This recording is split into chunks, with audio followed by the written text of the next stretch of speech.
Hello there. Welcome to Stephen King's Saturday Night. I'm Scotty. You're not. And tonight, whatever, we are going to be talking about the 2002 TV version of Carrie that I have in this Carrie collection I got last year, I believe. It's got the original Carrie, the Rage Carrie 2, and 2002 Carrie. Now, I made no bones about it that I didn't particularly care for the original Carrie. Out of all the Stephen King stuff, I think it's, you know, one of the lesser ones for me at least. I enjoyed the Rage Carrie 2 a lot better. Maybe it's the 90s-ness of it. I grew up in the 90s, so maybe it just speaks to me. And I also prefer the 2013 remake over the original because it wasn't as jarring with its special effects and cinematography and everything that Brian De Palma did that made that movie a classic. To me, it messed with my head. You know what I mean? So, I knew there was a 2002 remake of Carrie, but I didn't. One, I wasn't interested in it. Two, I didn't know how to get it, and then I bought this. And I bought it because I wanted the Rage Carrie 2, and I thought this was the 2013 remake, and I looked at it and I go, that's not the same disc. And I looked at it, it's the 2002. I'm like, oh, that's the 2000, okay. Okay, sure. And this was supposed to be the dark half, but I did this one first. Yeah, no, didn't care for this one either. They did something different with this, as it was a TV movie, first of all. And they added a bunch of stuff from the book to it, as well as taking some stuff from the Palma version and merging it together. Some kind of combination between the original and the book, and just the Palma film and the book, and just put together. And almost everything they took from the book is a big negative for me. It's just, I don't know. This movie clocks in at 2 hours and 2 minutes long. It's a TV movie.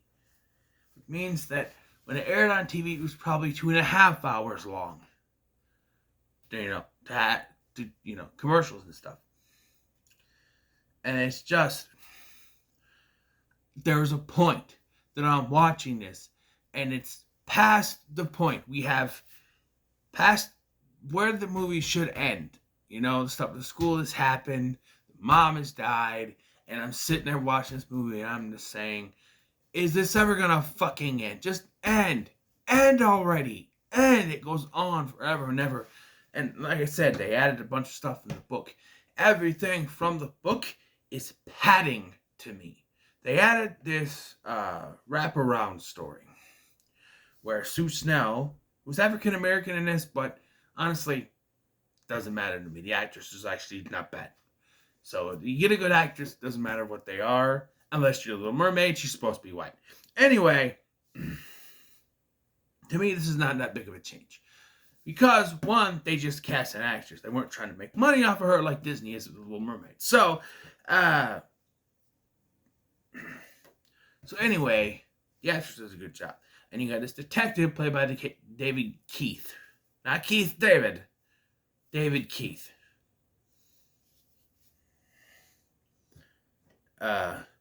Who is asking her what happened, so you get the wraparound.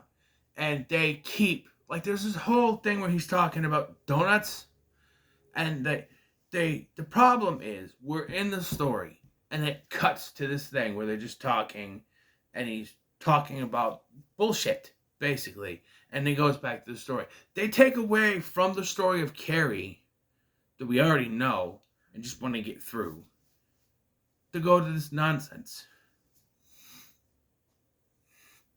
And because Sue Snell is telling the story, she wasn't there when Tommy and Chris do their whole thing with the pig blood, so we have to cut back to the wraparound so we can interview this fat guy who was there about what happened. And then we go back to Chris, and we go back to their other story. It's just, the wraparound is padding. Another scene from the book was added where there are scenes from the book, besides the wraparound, that were added that is padding. There is a scene after Chris gets suspended, kicked out of school, and not allowed to go to the prom, that her dad shows up, who is a lawyer mentioned earlier in the film, and argues with the principal. And it doesn't matter because Chris still gets suspended. We already knew that, so that scene wasn't needed. There's a scene in which Carrie has a flashback when she's a kid and she sees her neighbor topless and asks what they are. She says they're breasts. And originally they were going to have this in the De Palma film, but De Palma took it out. Good, because it does nothing other than tell us that Margaret is a terrible person. Tell us more about Margaret and that she's, a religious zealot, which we already know. So that scene is not really necessary, to be honest. And then there's another scene that really doesn't make much sense to me, because you see Sue walk into the bowling alley, because this takes place in the 21st century. But she walks in the bowling alley, she sees Tommy, and he waves at her. And so this is like, okay, this is when she's going to tell him to ask Carrie to prom, right? But she gets stopped by Chris, and they have this conversation that really is just nothing other than, well, how come we didn't set up for me? Didn't need it, throw it away, right? And then we cut to the scene of her talking to Tommy, but they're at her house? So what was the whole thing at the bowling alley then? And there's a scene where Chris confronts Carrie about stuff, and she's just laying in on her, basically. Stuff we've already seen, not needed. Everything added to this film to make it more like the book just stretches out the runtime to the point, like I said, you're screaming at TV, just end. Just end. Because there's just so much added to it, especially the ending, which is different than the Palma film and even the book and the 2013 film. They go in a drastically different direction. The one thing I will concede that is better than the other two films is the death of Margaret White. First of all, her death in both those versions is that she gets crucified, basically. One, because De Palma had a visual style with his film. It's overboard in that film. And in the 2013 film, we've already seen it in the first one, so it's just redundant there. Here, they take from the book, and Carrie gives her a heart attack, which works better. That works better. The acting in this, for the most part, is okay. Angela Bettis, who plays Carrie, is the best, along with Patricia Heaton, who plays Margaret. They're the two best. Like I said, the actress who plays Sue Snell is also good. And Mrs. Desjardins, who is Miss Collins' replacement in this film, as Miss Collins was Mrs. Desjardins' replacement in the original De Palma film, and she's now character in this film. It's the same character, different name. And then Julie Greer would play the same character, Mrs. Desjardins, in the 2013 version. That's the same character. And also, Catherine Isabel plays a character named Tina, who is in the book, but not the De Palma film. But essentially, she's just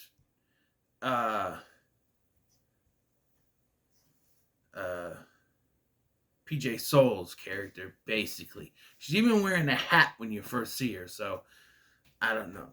But the biggest problem I have with Angela Bettis as Carrie is she's too old. Okay? Now, they make a point to say that, oh, she's getting her first period now when she's 16. Isn't that a little much? Well, considering how old the actress actually was, it does seem a bit much. And yeah, I don't know. But Sissy Spacek was 24 when she played Carrie, and Sissy Spacek had that look about it that she looked younger than she was, and it worked. Chloe Grace Moretz, who played Carrie in the 2013 film, was 16, so it worked. Angela Bettis was pushing 30, and she looks like it. She looked like it. Still does. She's 50 now. And another issue I have is that Rena Sulphur, who plays Miss Desjardins, is 4 years younger, is 4 years older. Desjardins, whatever, is 4 years older than Angela Bettis. Yeah, there's to believe it. I was looking at the scene where they're face to face, and I went, they don't look like they're much different in age. So I looked it up. No, Rena Sulphur is 4 years older than Angela Bettis. Yeah, there's that believability is out the window. She's supposed to be a teacher. If you're gonna have an almost 30-year-old playing a student, get someone in their 40s to play the teacher, because the believability is just, it doesn't work.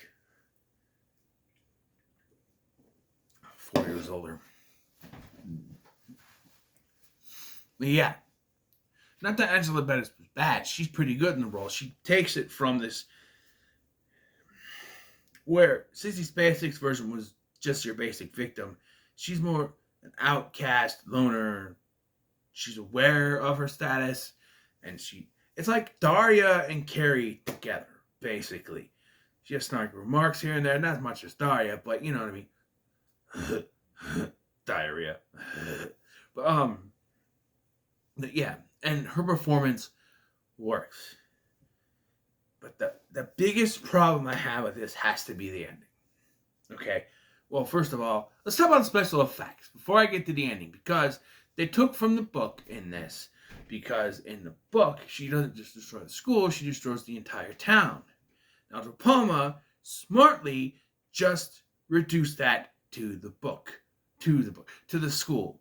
Why? Because special effects were not up to standard back then. One could argue that they could have pulled it off in the 80s if they used practical stuff, whatever. But this was 2002, when everyone started to depend on CGI. And so they decided to try to tackle it here with her destroying the entire town. And it looks like shit. Oh my god.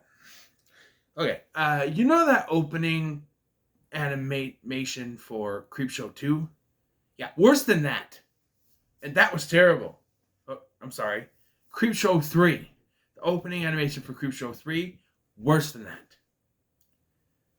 I meant to say 3 and it came out 2. I don't know why. Creepshow 3, the animation with that little skull dude or whatever it was, and it looked like someone just did it on Microsoft Paint or whatever. Worse than that. I'm serious. It looks terrible. Right? But once there was a lot of rehashing. Tommy dies from getting hit with the bucket. How does that work? I mean, they do make a point of saying that he has a faint heartbeat. So he's unconscious-ish. And you could say in this version that the whole school going aflame killed him ultimately. But the other two versions, it's the bucket. Whereas here, his heartbeat is faint, but then the whole school just kind of goes up in flames anyway. Yeah. Mrs. Desjardins and a few students get out. And what bothers me about Billy and Chris's death in this is that they were out of this. They weren't at the school anymore. They left. They went back to their place. Whatever. They were drinking, whatever. And they try to make Billy more evil, but when he hears what happens, I'm going to watch you burn. So he goes out there. But you were safe, man. You were safe. And once again, we got to rely on the whole, it's a horror movie, so they got to make stupid decisions. Which, in the early days of horror, sure. But even in 2002, I think we were going past that. The 90s showed us you could have smart characters in horror movies. And this just relies on this. Nope, they're stupid. They're safe. They hear things are happening. And Billy, because he wants to watch the world burn, apparently. By the way, the guy that had played Billy, terrible act. Terrible. John Travolta was better. I don't know who played him in the 2013 remake, but gotta be better than this guy. He's singing at the screen the whole time. I don't know. But because they're dumbasses, because Chris is a dumbass for following them out there, yeah, they get killed by Carrie. Carrie goes home. She gets in the tub. And then she gets drowned by her mom. And you think, okay, Okay, we cut back to our wraparound segment where Detective David Keith reveals that they haven't found Carrie White's body. That's because somehow Sue Snell had made it back to Carrie's house and used mouth-to-mouth resuscitation to bring her back. So she doesn't die in this version. There's no meteors falling onto the house, nothing. She doesn't die in this version. Instead, we end with her and Sue Snell on the road. Oh, but first we gotta go to the graveyard, where we have a very elongated scene of them talking and then waiting for a jump scare to happen. I'm like, just do it. Just do it. Just end already. Just standing there. There is scenes in here that just take forever to get done. Like when they go to kill the pig, there's a guy that goes to do it. He's like, he can't do it. I'm like, somebody just do it so we can move on. And eventually Tommy does, or Billy does. Boom. And then there's a scene where they're going to pull the bucket. And they say, just pull the bucket. And she doesn't pull the bucket. She's like, more than just waiting for her to pull the bucket, they do this whole thing where there's a dance scene and they're dancing. Right? They're dancing. But then it's in her head and they're still back there with their hands on there and the blood drips on it. And at that moment, you think she would realize something's going on and move. And even it takes forever for the bucket to dump over on her. Move! And it seems like forever this bucket just keeps pouring the stuff. And when it comes to Tommy getting hit with the bucket, he could have so easily moved out of the fucking way. I mean, come on. Just... Yeah. Yeah, just... Like it. I mean, any other ones to it more so here, it takes forever for the bucket to fall. And then, the movie ends with implying that Carrie and Sue Snell are going to be running off to, like I said, we have a jump scare of the mom, which if you're not going to have Carrie die, then we don't need to do the jump scare ending. But that's not all, because she wakes up in the car, looks over, and Chris is there. Another jump scare, and then she wakes up again, and it's Sue, and they're driving. They're going to go to Florida. Now you may ask, why did they end the movie this way? Well, you're not going to believe this shit. They actually planned this to be a pilot film for a Carrie TV series.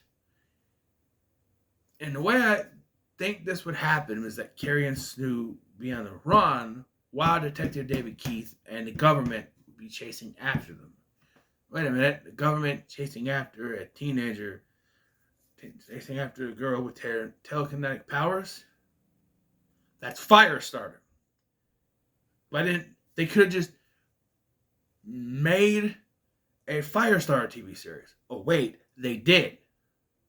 But yeah, they actually wanted to make a TV series. With this budget, the budget of this film is terrible. It looks terrible. The cinematography is terrible. And the biggest problem I have with this is if you're going to make a TV series on Carrie, why not do like an 8-episode TV series? Right? Like there's something on Netflix. 8 episodes of Carrie. Make it the movie stretched out to 8 episodes and just add more character development as they go through. Right? As they go through the story of Carrie. It's retelling Carrie stretched out to 8 episodes. More character development, exploring Carrie's background. You know, who she is as a character. Connecting with other characters. And if you want to continue the show, then leave some characters alive. They explored that in a way here, with her making some friends toward the end, like Tommy and even Sue. But then there's one of the girls that made fun of her that also comes over to her side, Shannon Simmons' character, and her boyfriend, that are kind of being nice to her.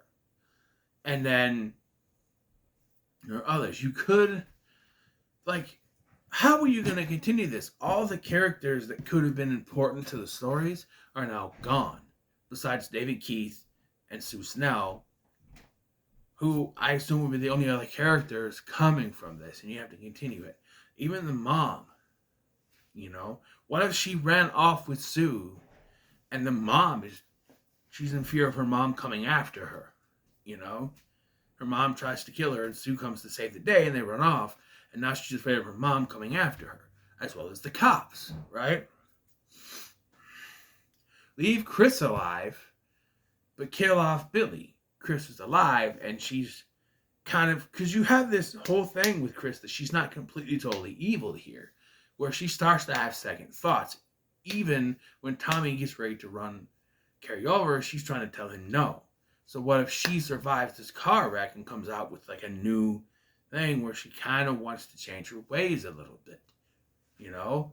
You could have done more, but no, we do Carrie the way it was been seen before with a different ending, and the characters that are supposed to be alive are alive, except for Carrie, who's supposed to be dead. She's alive now.